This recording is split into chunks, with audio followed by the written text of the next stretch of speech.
नमस्कार बच्चों। आज की वीडियो में और आज की क्लास में हम करेंगे पाठ को पढ़ने का काम और पढ़ते पढ़ते पाठ को समझने का काम। पाठ समझने के साथ कठिन शब्दों के अर्थ जानने का प्रयास और उस पाठ का सार बनाने का काम, यानी उस पाठ को अपने शब्दों में कहने का प्रयास। तो चलिए शुरू करते हैं। फसलों के त्योहार, पाठ 2, फसलों के त्योहार। पहला ही हमारे पास शब्द है फसलों के त्योहार। फसल। मैं आपको एक छोटी सी बात बता रहा हूं जिसके बेस पे हम एक वीडियो में पूरा समझेंगे। इसके नीचे नुक्ता लगा है और ये दूसरी भाषा से शब्द लिए जाते हैं और हिंदी में इनको अपना लिया जाता है, तो ये इस तरह से नुक्ते वाले शब्द बोले जाते हैं। चलिए शुरू करते हैं। ये कहाँ का मैप है? Very good, India. ये डार्क क्यों किया है और कौन सा स्टेट हो सकता है? बिहार। Very good, Bihar. ये इसीलिए दिखाया है सबसे पहले मैप में कि ये कहानी जो हम पढ़ रहे हैं ये बिहार की कहानी है। सारा दिन बोरसी के आगे बैठकर हाथ तापते हुए गुजर जाता है। सारा दिन, पूरा दिन बोरसी, अंगीठी, आग जलते हुए उसके सामने आगे बैठकर हाथ तापते, यानी हाथों को ताप देने में गुजर जाता है, निकल जाता है। कहाँ तो खिचड़ी के समय धूप में गर्माहट की शुरुआत होनी चाहिए और यहाँ हम सूरज के इंतजार में आस लगाए बैठे हुए हैं। आज तक तो क्या होता था कि जब भी खिचड़ी का समय आता था, मकर संक्रांति आती थी, धूप निकलनी शुरू हो जाती थी, लेकिन इस बार की खिचड़ी कुछ अलग ही है। अब की बार धूप क्यों नहीं निकली? इस तरह की वो बातें कही जा रही हैं। कहाँ तो खिचड़ी के समय, यानी आज के दिन हर बार धूप में गर्माहट की शुरुआत होनी थी, यानी धूप गर्म हो जानी थी, लेकिन आज हम यहाँ सूरज, सन, सूर्य के इंतजार में, वेट में आस लगाए बैठे हैं, होप कर रहे हैं कि निकले निकले, कब निकले। पूरे 10 दिन हो गए सूरज लापता है, गायब है, पता ही नहीं कहाँ है। क्यों? कोहरा छाया हुआ है, धुंध छाई हुई है, फॉग है, दिखाई ही नहीं दे रहा है सूरज। तो आज सुबह तो रजाई से निकलने की हिम्मत ही नहीं हो रही थी। रजाई वो वस्त्र या कंबल जो हम गर्म करने के लिए ओढ़ते हैं, आज सुबह तो रजाई से निकलने की हिम्मत, साहस ही नहीं हो रहा। क्यों? डर रहे हैं कि जैसे ही रजाई से निकले बाहर ठंड लगेगी, तो इसलिए हिम्मत ही नहीं हो रही थी।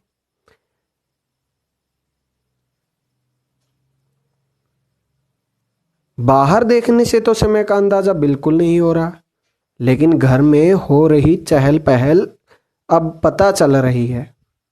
बाहर देखने से हम बाहर निकल गए, लेकिन निकलने में लग ही नहीं रहा कि धूप निकली है, कि अंदाजा लगाएं 9 o'clock धूप निकलती है, 9 बज गए, लेकिन अंदाजा गेस कर ही नहीं सकते, बिल्कुल नहीं हो रहा है।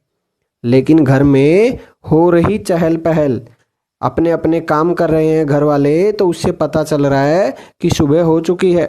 हम ही हैं जो पागल अभी तक सो रहे हैं। रह रह कर कानों में कभी चांपाकल के चलने और पानी के गिरने की आवाज़, तो कभी किसी के हाँक लगाने की आवाज़ आ रही थी। क्या आवाज़ आ रही थी? इन्वर्टेड कोमा में है, जा भाग के देख केरा के पत्ते आयल की ना। और ये क्वेश्चन मार्क मतलब पूछ रहे हैं, यानी रह रह कर बार बार कानों में कभी चांपाकल नलके के चलने की, तो कभी पानी गिरने की आवाज़, या कभी किसी के हाँक लगाने की, कोई पशुओं को हाँक रहा है, बोल रहा है, या कोई किसी को बुला रहा है। ये सब आवाज़ें हमारे कानों में आ रही थी और उनमें से एक आवाज़ थी, जा भाग के देख, दौड़ के देख केरा के पत्ता, केले के पत्ते आयल की ना, आए कि नहीं। फिर से, आज ई लोग उठे के नहीं खे का, बोल जल्दी तैयार होखस। यानी अब तो एक और आवाज सुनाई दे दी। आज ई लोग, ये लोग के उठे के नहीं खे का, ये लोग उठेंगे या नहीं? बोल जल्दी तैयार होखस, बोल दो उनको जल्दी तैयार हो जाएं। और ये आवाज किसकी? दादी अम्मा की। यानी दादी अम्मा ने मम्मी को ऑर्डर दे दिया, जल्दी जाओ बच्चों को उठाओ। अब हमें भी समझ आ गया, अब तो उठने में ही भलाई है। भलाई मतलब अच्छा तभी होगा जब हम जल्दी से उठ जाएंगे, नहीं तो हमें डांट लगने वाली है। नहा धोकर हम सभी एक कमरे में इकट्ठा हुए। दादा और चाचा ने क्या सफेद चकाचक माड़ लगी धोती और कुर्ता पहना हुआ है। अब एक एक छोटी छोटी बात यहां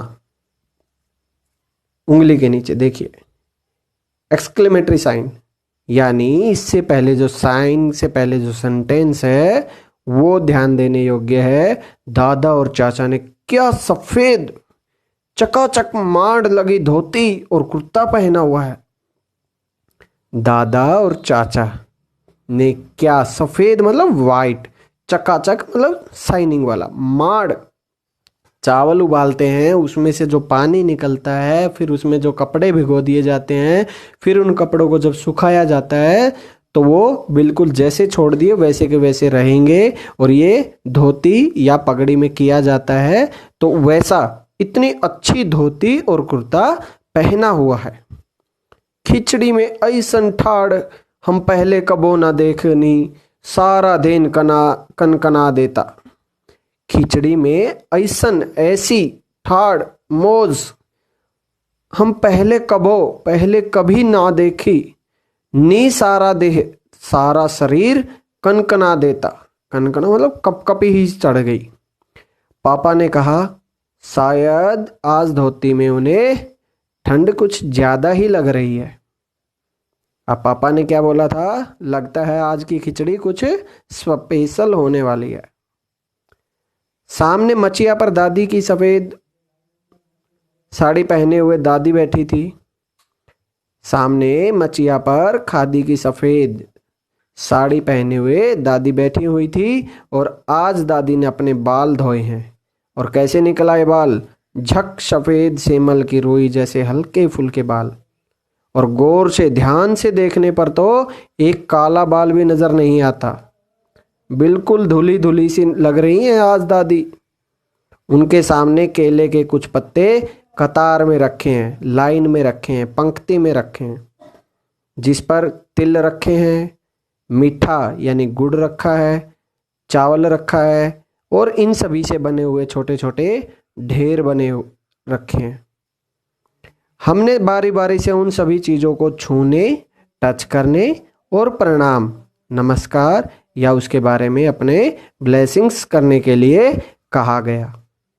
जब सबने ऐसा कर लिया तो उन सब चीज़ों को एक जगह इकट्ठा करके, इकट्ठा मतलब कलेक्ट करके दान दे दिया गया, डोनेट कर दी गई। अब देखिए, आज तो अप्पी दीदिया बुरी फंसी। दीदी बड़ी बहन बुरी फंसी। क्यों? उन्हें न तो चूड़ा दही पसंद है और ना ही खिचड़ी। पर आज तो फरमाइशी नाश्ता नहीं चलेगा। यानी मन फरमाइशी मतलब मन के मुताबिक जो बोल दिया मिलने वाला, यानी आपकी विशेष पूरी करने वाला नाश्ता नहीं मिलेगा। उन्हें दोनों ही चीज़ें खानी पड़ेंगी, खिचड़ी भी और चूड़ा दही भी। आज खिचड़ी जो है, यानी आज मकर संक्रांति जो है, खिचड़ी खाने के बाद सभी ने गया से आए तिल, गया एक जगह का नाम है, वहाँ के फेमस तिल और गुड़ और चीनी, इन सभी को मिला करके कूट दिया तो तिल कुटा बना। उसको बड़े चाव से खाया, बड़े प्यार से मज़े से खाया। खाते खाते मैं सोच रही थी कि कितनी अलग है ना ये खिचड़ी जो अभी हम मना रहे हैं। अब तक हमें कोई पता नहीं था कि ये बातें कोई लड़का बोल रहा है, लड़की बोल रही है। लेकिन जैसे ही हमारे सामने एक सेंटेंस आया, खाते खाते मैं सोच रही थी कि कितनी अलग है।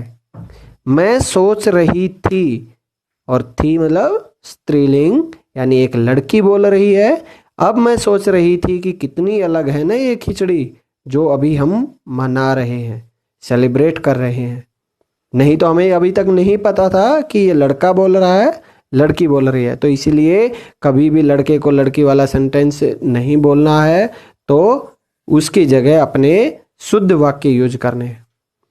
स्कूल में हम जो खिचड़ी मनाते थे उसकी अलग ही मस्ती हुआ करती थी। यानी हमने जितनी बार भी मकर संक्रांति मनाई थी वो अलग ही मस्ती करते थे। छुट्टी का दिन हो जाता था, नाव में बैठकर गंगा नदी की सैर और फिर टापू पर बालू में दौड़ लगाते थे। दौड़ते हुए पतंग उड़ाते थे, और या नहीं उड़ता तो फिर उड़ाने की कोशिश करते थे। यानी उड़ाने की कोशिश करना, कितना मजा आता था। इधर हम पतंग उड़ाते थे और वहीं थोड़ी सी दूर पर गुरुजी, विमला दीदा, आनंद जी, झिलमिट भैया सब मिलकर के ईंटों से बने चूल्हे पर बड़े बड़े कड़ाहों में खिचड़ी बनाते थे।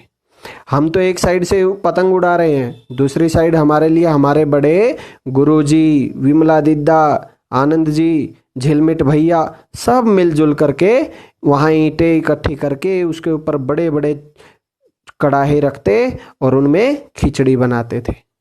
हम भी क्या करते, बीच बीच में अपनी पतंगों को सुस्ताने का मौका देते हुए, यानी रेस्ट करने बैठ जाते, चांस देते कि चलो तुम्हें भी रेस्ट हो जाए, मटर और प्याज छीलने बैठ जाते थे। यानी हम भी खिचड़ी बनाने में सहयोग देते थे। और खिचड़ी में क्या डालते थे हम, मटर और प्याज, तो वो छीलने बैठ जाते। छीलना मतलब कवर उतारना, छिलका उतारना। वैसे खिचड़ी फिर दोबारा खाने को नहीं मिली, क्योंकि वो अलग ही मजा था। वाकई ढंग कैसा भी हो, चाहे पहले हो या आज हो, पर है ये खुशियों का त्योहार। पर है ये खुशियों का त्योहार, क्योंकि इसमें सभी लोग मिलजुल के खुशियां मनाते हैं। अब ये जनवरी माह के मध्य मिडल में, जनवरी माह के मिडल में भारत के लगभग मतलब अप्रॉक्स सभी प्रांतों में फसलों से जुड़ा हुआ कोई न कोई त्योहार मनाया जाता है। जनवरी में मिडल में स्टार्ट करके वहाँ से कोई न कोई त्योहार पूरे भारत के हर राज्य में मनाया जाता है। कोई फसलों के तैयार हो जाने पर खुशी बांटता है, तो कुछ लोग इस उम्मीद में खुश होते हैं कि अब पाला कम होगा। पाला मैं फिर से बताऊं, पाला वो होता है जब धरती में से गर्मी निकल रही होती है तो वाटर का इवेपोरेशंस होगी, लेकिन एकदम से कोल्ड वेव आने की वजह से वो इवेपोरेशन वहीं की वहीं जम जाएगी, फ्रीज होने स्टार्ट हो जाएगी। तो वो पूरी रात पानी वहीं जम जाता है, और अगली सुबह जब हम देखते हैं कि पौधों के पत्तियों पर या धरती की घास पर या धरती पर एक हल्की सी परत जमी होती है बर्फ की, तो उस बर्फ की परत को पाला कहते हैं। अब ये पाला कम होगा, यानी ठंड कम होगी, कोल्ड वेव ठंड कम होगा, सूरज की गर्मी बढ़ेगी। तो सूरज की गर्मी हीट आएगी तो उससे खेतों में खड़ी फसल तेजी से ग्रो करेगी, बढ़ेगी। यानी हमारे लिए नेचुरल एनर्जी का सबसे बिगेस्ट सोर्स कौन सा है, सन। तो सन की जैसे ही सनलाइट हमें मिलेगी तो हमारी फसलें भी तेजी से ग्रो करेंगी, ग्रो फास्ट होंगी। सभी प्रांतों और इलाकों का अपना रंग, अपना ढंग, राइमिंग वर्ड्स, रंग ढंग, अपना रंग अपना ढंग नजर आता है, नजर दिखाई आता है, दिखाई देता है। इस दिन सब लोग अच्छी पैदावार की उम्मीद और फसलों के घर में आने की खुशी का इजहार करते हैं। अभी फसल कुछ जगह पकी नहीं है, तो लोग होप करते हैं कि इस बार हमारी अच्छी फसल होगी और एक अच्छी फसल हमारे घर आएगी, ऐसे वो प्रे भी करते हैं। उत्तर प्रदेश, बिहार, मध्य प्रदेश में मकर संक्रांति या तिल संक्रांत, यानी इस दिन स्पेशल क्या है, तिल यूज किए जाते हैं, तो तिल की संक्रांत। और असम में बिहू, केरल में ओणम, तमिलनाडु में पोंगल, पंजाब में लोहड़ी, झारखंड में सरहुल, गुजरात में पतंग का पर्व। सभी ये सब खेती और फसलों से जुड़े हुए त्योहार हैं। इन्हें जनवरी से मध्य अप्रैल तक अलग अलग समय पर मनाया जाता है। अभी अप्रैल में 13 को वैसाखी मनाई है। यहाँ तक यानी मकर संक्रांति से लेकर के वैसाखी तक ये त्योहार मनाए जाते हैं। हमारा कर्नाटका में इसमें उगादी भी आ गया, पोंगल भी आ गया तमिलनाडु, केरल ओणम आ गया, असम बिहू आ गया, गुजरात पतंग आ गया, पंजाब लोहड़ी और वैशाखी दोनों आ गए, हरियाणा, उत्तर प्रदेश, बिहार, मध्य प्रदेश इनका मकर संक्रांति आ गया, हिमाचल प्रदेश घुघुतिया, झारखंड सरहुल। देखो हर जगह कोई न कोई त्योहार मनाया जाता है। इसी बारे में झारखंड में सरहुल बड़े जोशो खरोश के साथ मनाया जाता है, बड़े हर्षोल्लास के साथ, खुशी के साथ मनाया जाता है। 4 दिनों तक इसका जश्न चलता रहता है, सेलिब्रेशन चलता रहता है। अलग अलग जनजातियां इसे अलग अलग समय में मनाती हैं। अब झारखंड में कई कम्युनिटीज़ के लोग रहते हैं, कुछ आदिवासी हैं, उन आदिवासियों में भी कैटेगरी बांट ली, तो सबके अपने अपने रिचुअल्स हैं कि एक ही जगह पे रहते हैं फिर भी अलग अलग तरह से सेलिब्रेट करने का ढंग अलग है। जैसे कोई 2 त्योहार एक ही दिन आ जाए तो कोई बोलेगा मैं इस तरह से खुशी मनाता हूँ, कोई दूसरा अपनी तरह से खुशी मनाता है। तो देखिए संथाल लोग उसी फेस्टिवल को कैसे सेलिब्रेट करते हैं। संथाल लोग फरवरी मार्च में, तो ओरांव लोग मार्च अप्रैल में, यानी 1 महीने पहले स्टार्ट करते हैं, 1 महीने बाद तक रखते हैं। आदिवासी आमतौर पर देखिए यहाँ पर अब मैं मैप में लेके चलता हूँ, ये झारखंड, इसके ऊपर बिहार। तो इसलिए साथ साथ में हमें टेक्स्ट बुक को जब भी पढ़ें ध्यान देना है कि टेक्स्ट बुक में एक सिंपल सा एक पॉइंट भी दिया जाता है, वो हमारे लिए कितना इम्पोर्टेंट होता है।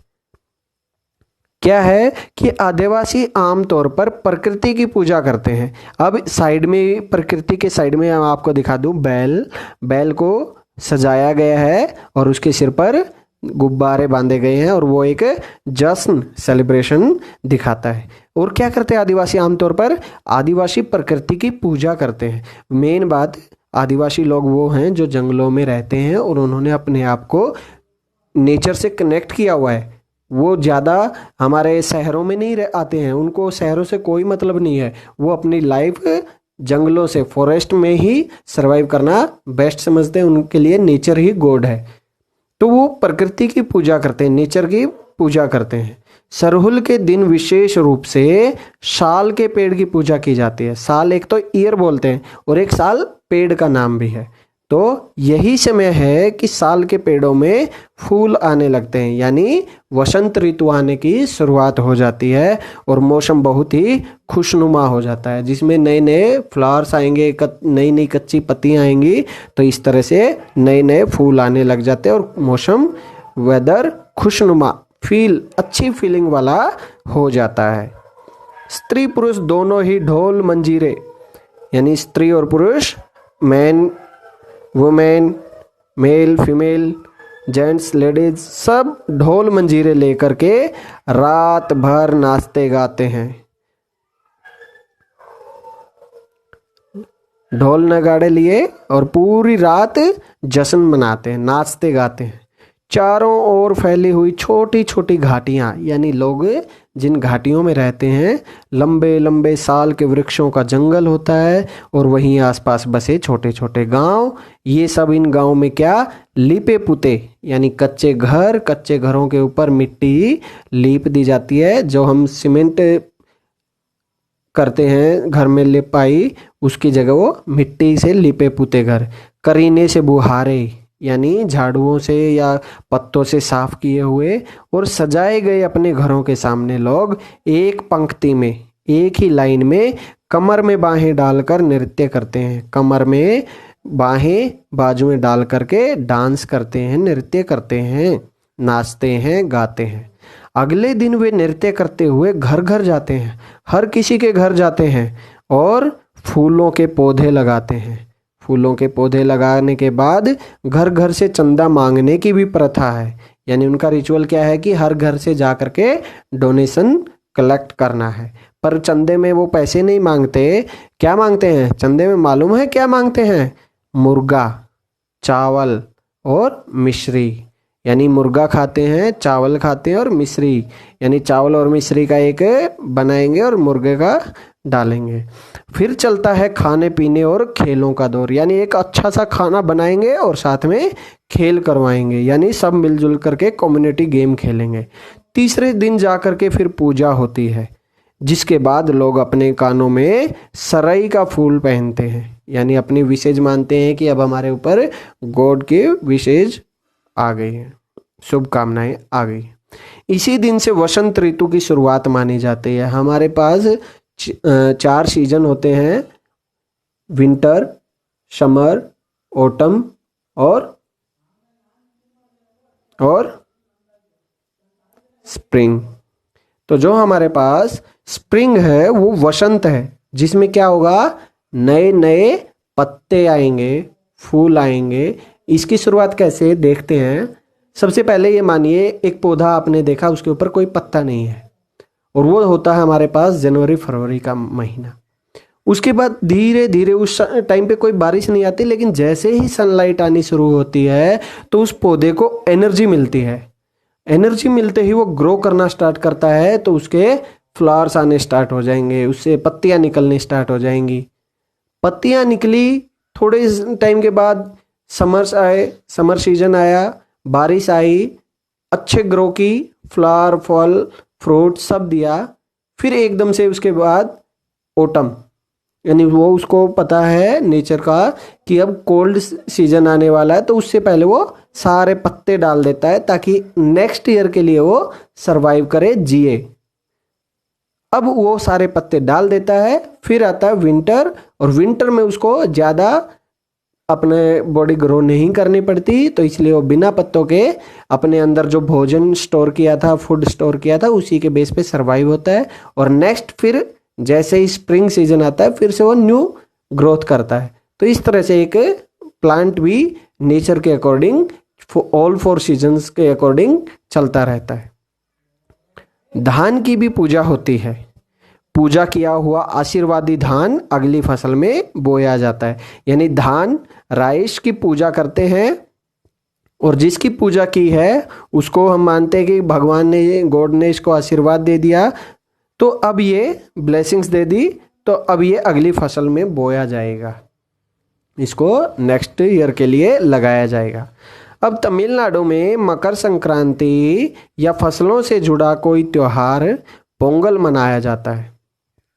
तमिलनाडु में मकर संक्रांति या फसलों से जुड़ा कोई भी त्योहार पोंगल के रूप में मनाया जाता है। इस दिन खरीफ की फसलें, अब मैं यहाँ खरीफ और रबी 2 टाइप की फसलें होती हैं, यानी हमारे ईयर को 12 मंथ्स को हम 2 पार्ट्स में डिवाइड करेंगे, तो 6 मंथ निकल कर आएंगे।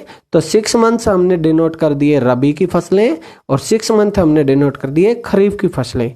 अब रबी में 2 अल्फ़ाबेट्स हैं और खरीफ में 3 अल्फ़ाबेट्स हैं, तो हमें यहाँ ध्यान देना है 2 ऑप्शन, 2 अनाज ग्रेन्स, 1 गेहूं, सेकंड चावल। गेहूं में 2 अल्फ़ाबेट्स हैं, सो रबी में भी 2 अल्फ़ाबेट्स हैं, कोरिलेट कर देते हैं रबी गेहूं। चावल में 3 अल्फ़ाबेट्स हैं और खरीफ में भी 3 अल्फ़ाबेट्स हैं, तो उनको कोरिलेट कर देते हैं चावल यानी खरीफ। अब जो फसलें, जो क्रॉप्स गेहूं के साथ साथ उन 6 मंथ में उगाई जाएंगी, प्रोड्यूस की जाएंगी, वो सभी फसलें रबी की फसलें हैं, क्रॉप्स हैं। और जो फसलें चावल के साथ सीजन में क्रॉप की जाएंगी, ली जाएंगी, प्रोड्यूस की जाएंगी, वो सभी खरीफ की फसलें हैं। तो इस दिन खरीफ की फसलें कौन सी? चावल, अरहर, मसूर, ये आदि कट करके घरों में पहुंचती है। और चावल किस सीजन में लगाई जाती है?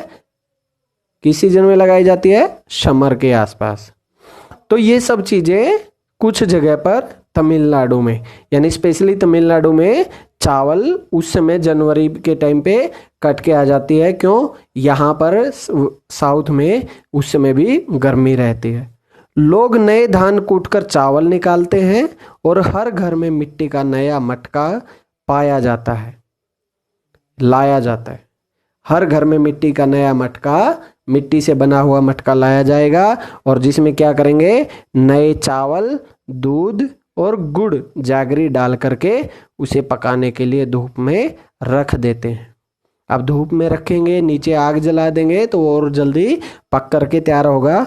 हल्दी शुभ मानी जाती है, हल्दी मतलब टर्मरिक, शुभ अच्छी मानी जाती है, इसलिए साबुत हल्दी, ये पाउडर वाली हल्दी नहीं, पौधा यानी एक लाइक शुंठी अदरक की तरह एक गांठ होती है जो उसको पौधे के समेत लेकर के मटके के मुंह के चारों ओर बांध देते हैं। मैं आपको वर्ड मीनिंग में आपको दिखाऊंगा कि किस तरह से हल्दी बांधी जाती है।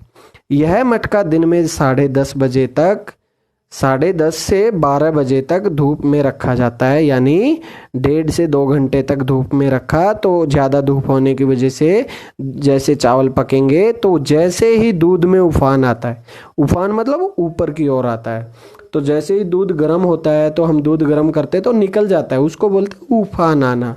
उसको क्या बोलते हैं, उफान आना। तो उफान आता है और दूध और चावल मटके से बाहर गिरने लगता है। अब कोई चीज़ ज़्यादा हो जाएगी, हम गिलास में पानी भर रहे हैं एक बोतल, लेकिन उसमें तो गिलास जितना ही रहेगा, तो जितना जिस तरह बाहर आएगा, अब अंदर एनर्जी की वजह से ज़्यादा वो पक गया है तो वो ज़्यादा बाहर निकलने लगेगा। तो लोग क्या बोलते हैं, पोंगला पोंगला पोंगला पोंगल, पोंगला पोंगल पोंगला पोंगल, मतलब खिचड़ी में उफान आ गया, खिचड़ी पककर तैयार हो गई। ये स्वर सुनाई देते हैं, ये आवाज सुनाई देती है। लेकिन दूसरी ओर गुजरात के पतंग, यानी दूसरी ओर गुजरात में पतंगों के बिना तो मकर संक्रांति का जश्न अधूरा ही माना जाएगा। अब एक गुजरात की बात करेंगे कि वहाँ पर अगर पतंग नहीं उड़ाए तो मकर संक्रांति का फेस्टिवल सेलिब्रेशन अधूरा, हाफ माना जाएगा कि ये पूरा नहीं हुआ। इस दिन आसमान की ओर यदि नज़र उठाएं तो शायद हर आकार की, हर रंग की, रूप की, यानी डिफरेंट डिफरेंट टाइप्स के पतंगें, काइट आकाश में लहराती हुई मिलेंगी। अब मैं मैप की ओर चलता हूँ। ये कौन सा स्टेट है, वेरी गुड, गुजरात। यानी अब किसकी बात हो रही है, गुजरात की। तो गुजरात मैप में, तो साथ साथ में किसकी बात हो रही है, पतंगों की। तो यहाँ पतंग, तो जो चीज़ हमें जब भी लिखनी है तो साथ में अगर हम उसकी ड्राइंग वगैरह भी करेंगे तो बहुत अच्छे से हम उसको एक्सप्लेन कर पाएंगे और उसको कोरिलेट कर पाएंगे। इस दिन आसमान की ओर यदि नज़र उठाएं तो शायद हर आकार और रंग रूप की पतंगें आकाश में लहराती हुई मिलेंगी। प्रत्येक गुजराती, हर एक, प्रत्येक मतलब हर एक गुजराती, चाहे वो किसी भी धर्म, किसी भी रिलीजन, जाति, कास्ट या आयु, एज, कोई भी एज हो, छोटा बड़ा बूढ़ा, सब पतंग उड़ाते हैं और मज़े करते हैं। हजारों लाखों पतंगों से सूर्य भी ढक सा जाता है, ऐसा लगता है कि आज सूरज निकला ही नहीं। क्यों, हमें तो सिर्फ आसमान की ओर देखने पर सिर्फ पतंग ही पतंग दिखाई देते हैं। अब कुमाऊं, अब देखिए पहले मैप को, ये कौन सा है, उत्तराखंड और हिमाचल। यहाँ पर उत्तराखंड का कुछ पार्ट और हिमाचल का कुछ पार्ट, जहाँ के लोगों का एक कम्युनिटी को कुमाऊं कम्युनिटी बोलते हैं, एक रीजन है कुमाऊं। तो वहाँ पर इसी समय में मकर संक्रांति को घुघुतिया भी कहते हैं। क्या कहते हैं, घुघुतिया। इस दिन आटे को और गुड़ को गूंद कर, यानी आटे में गुड़ मिला करके गूंथा जाता है, गूंद कर पकवान बनाए जाते हैं, नए नए रेसिपीज़ बनाई जाती हैं, कुछ अच्छे खाने की चीज़ें बनाई जाती हैं। इन पकवानों को तरह तरह के आकार दिए जाते हैं, डिफरेंट शेप्स दे दी जाती हैं। जैसे कोई डमरू दे दिया, तलवार दे दी, दाड़िम का फूल दे दिया आदि। पकवान को तल दिया, तेल में तला जाता है। पहले तो गूथे थे, जैसे पकोड़े बनाते तेल में डाल दिया, उसी तरह ये पहले अलग अलग शेप में डाले जाते हैं और फिर तेल में तलने के बाद तेल में तले जाएंगे। तो जो चीज़ें तेल में डाल के फ्राई की जाती हैं उनको बोलते हैं तलना। तलने के बाद एक माला में पिरोया जाता है, एक माला में डाल करके माला बनाई जाती है। अब माला के बीच में संतरा और गन्ने की गंडेरी यानी एक गन्ने का छोटा सा टुकड़ा डाल दिया जाता है, पिरो दिया जाता है। ये काम बच्चे बहुत रुचि यानी इंटरेस्ट और उत्साह खुशी के साथ करते हैं। सुबह बच्चों को माला दी जाती है और बहुत ठंड के कारण पक्षी पहाड़ों से चले जाते हैं। अब ज़्यादा ठंड होगी तो पक्षी वहाँ से चले जाएंगे अपनी अपनी जगह। तो क्या करते हैं, उन्हें बुलाने के लिए बच्चे इस माला से पकवान तोड़ तोड़ कर पक्षियों को खिलाते हैं और गाते हैं। क्या गाते हैं?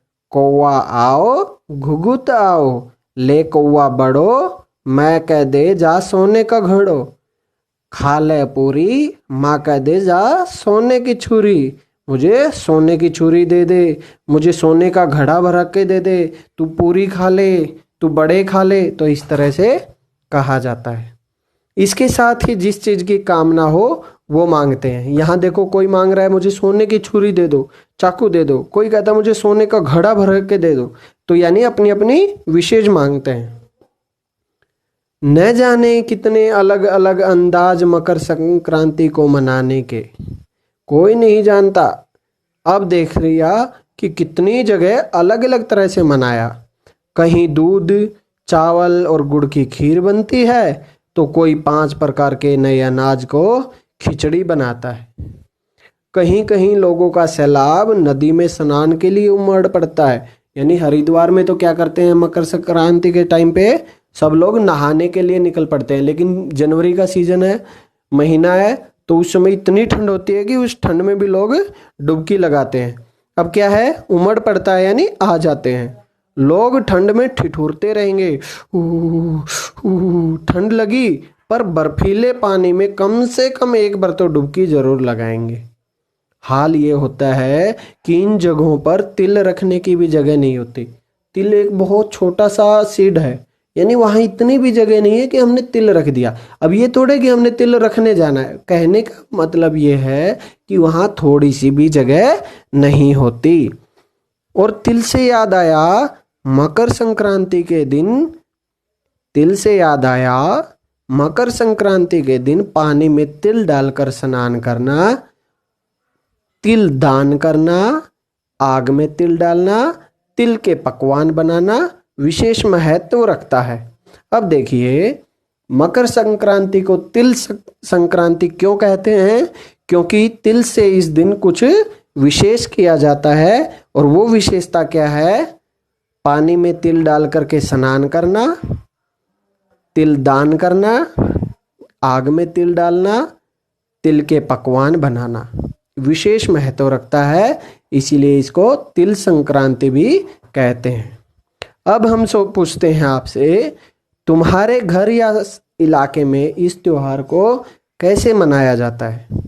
उसी टाइम पे आप किस तरह से मनाते हो? या कोई भी फसल जब आपके घर में पक कर के आती है तब आप उसे कैसे मनाते हो? आप नया साल कैसे सेलिब्रेट करते हो?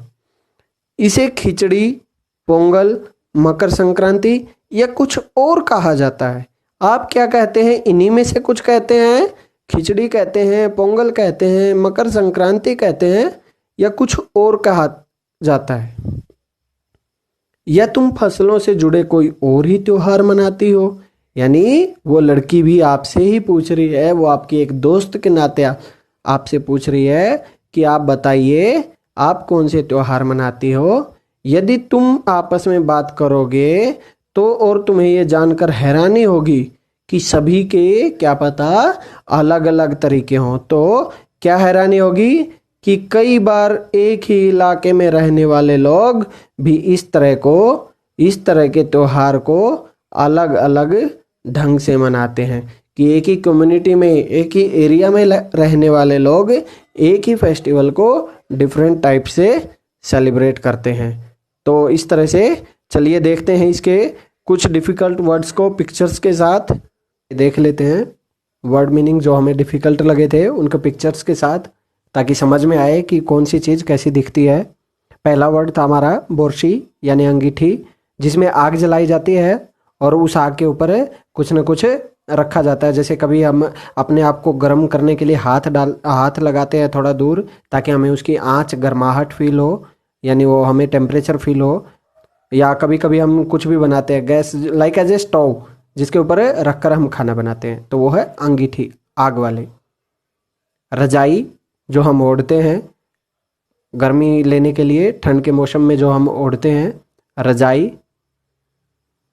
धोती कुर्ता लोगों के पहनावे में जो रखा जाता है, कुर्ता ऊपर ये कुर्ता, नीचे धोती, धोती कुर्ता। चांपाकल नलका, हैंडपंप जो चलने पर आवाज़ देता है और पानी गिरने की आवाज़ अलग से सुनाई देती है।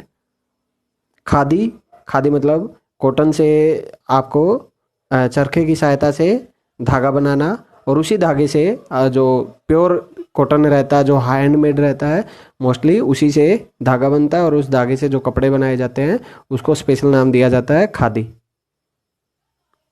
तिल से सेमे, यानी 2 तरह से 3 तरह से तिल मिलते हैं, सफ़ेद, काले और भूरे। और इन्हीं तिलों को गुड़ के साथ मिल करके स्वीट्स बनाई जाती हैं। इन तिल को आप बर्गर के ऊपर भी देखते हैं, जब आप बर्गर वगैरह खाते हैं तो बर्गर के ऊपर भी तिल डाले जाते हैं। तो हर भाषा में इसको अलग नाम दिया जाता है, और इनको मोस्टली स्वीट्स और में यूज करते हैं, और तिल का तेल भी निकाला जाता है। गुड़, गुड़ मतलब जागरी, जागरी को स्वीट शुगर के प्लेस पे यूज किया जाता है। और कहते हैं कि जिसको शुगर हो तो उसको गुड़ खा लेने से शुगर नहीं बढ़ती, जबकि जो चीनी खाता है उससे शुगर ज़्यादा होती है। तो शुगर एक अच्छी चीज़ है, तो ये खाने के साथ डाइजेशन सिस्टम को भी ठीक रखती है, डाइजेस्टिव सिस्टम को अच्छा रखती है। चावल, राइस, चूड़ा दही, और प्रणाम, प्रणाम मतलब नमस्कार, चूड़ा दही मतलब एक खाना जिसमें दही तो नहीं दी है मैंने फ़ोटो में, चूड़ा दिया है, यानी जिसमें स्याही वगैरह यूज करके बनाई जाती है और थोड़े बहुत नट्स डाले जाते हैं। खिचड़ी, जिसमें चावल, दाल और कुछ अपनी तरफ से नट्स डाल करके उसको आग के ऊपर पकाया जाता है। और इसमें जो आपको दिखाया दूँ, ये रियल एक्चुअल एक अंगीठी का रूप है, जिसमें एक साइड से आप लकड़ियाँ डालते हैं और अंदर आग जलती रहती है, और उसके ऊपर हम कोई ना कोई बर्तन रख कर कुछ ना कुछ सामान पकाते हैं। ये अंगीठी है। तो ये खिचड़ी पोंगल के लिए। ये चीनी तिल कुटा, यानी तिल को और चीनी को मिला करके कूट लिया जाता है, और उस तरह से लड्डू वगैरह बनाकर खिलाए जाते हैं, स्वीट बनाई जाती है। नाव, बोट, गंगा नदी में नाव चलती है, बोट चलती है, इस तरह से मैंने दिखाना चाहा। बालूरेत यानी सैंड, जो डेजर्ट एरिया होता है, रेगिस्तान होता है, उसमें जो सैंड पार्टिकल्स बहुत स्मॉल स्मॉल पार्टिकल्स होते हैं, छोटे छोटे, तो वो बालू के कण कहा जाता है। और प्याज की फसल होने के लिए जो अनियन होता है उसको मोस्टली अच्छी पैदावार लेने के लिए, ताकि उसका जो स्टेम, प्याज का स्टेम हम खाते हैं, नॉट अ रूट, तो जो स्टेम अच्छे से अच्छा ग्रो कर सके, बड़ा हो सके, तो उसके लिए बालू रेत में उगाया जाता है, या उस फसल में बालू रेत डाला जाता है, ताकि जब वो ग्रो करे तो उसको बालू रेत आसानी से साइड हो जाए और वो अच्छे से ग्रोथ कर पाए।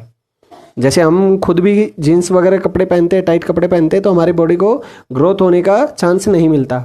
और जो हमारे ओल्ड पीपल्स थे, हमारे मम्मी पापा के या हमारे गार्जियंस थे, एल्डर्स थे, हमारे ग्रैंड पेरेंट्स थे, वो खुले कपड़े पहनते थे और अच्छे से उनकी बॉडी ग्रो करती थी। लेकिन आज हमने क्या फैशन के नाम पे jeans tight shoes, tight clothes पहनने स्टार्ट किए हैं, तो जिसकी वजह से हमारी बॉडी को अच्छे से ग्रोथ करने का चांस ही नहीं मिलता।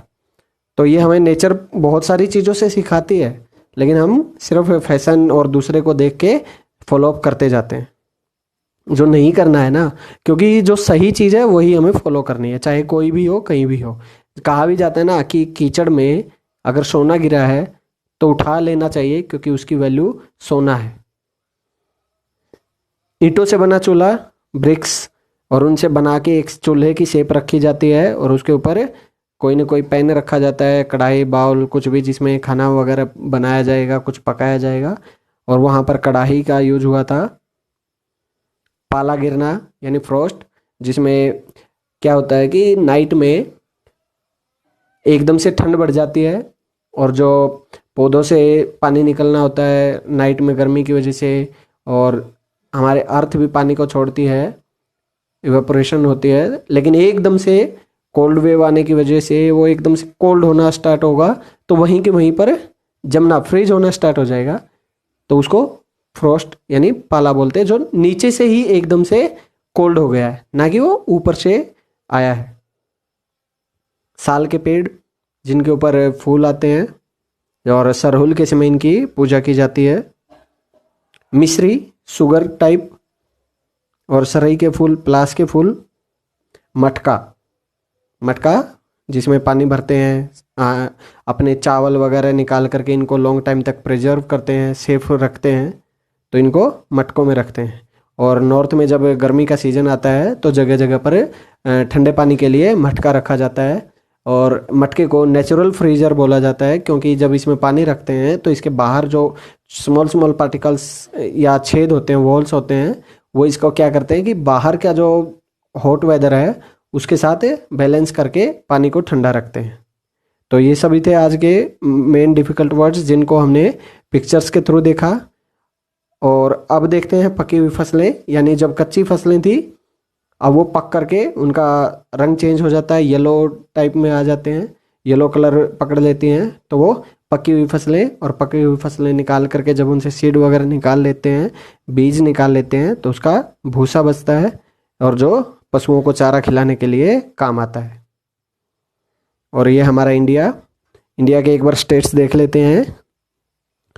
जम्मू कश्मीर अब स्टेट नहीं है, टेरिटरीज में कन्वर्ट हो गया है, और 2 टेरिटरीज बन गई हैं, 2 केंद्र शासित प्रदेश, हिमाचल, पंजाब, हरियाणा, उत्तराखंड, और ये Uttar Pradesh, Bihar, Sikkim, Arunachal Pradesh, Assam, Meghalaya, Tripura, Mizoram, Manipur, Nagaland, waste Bengal, Jharkhand, Orissa, Chhattisgarh, Madhya Pradesh, Rajasthan, Gujarat, Maharashtra, Karnataka, Goa, Kerala, Tamil Nadu, Andhra Pradesh, Telangana, Andaman Nicobar, Lakshadweep, Puducherry, Daman and Diu, Dadra and Nagar Haveli,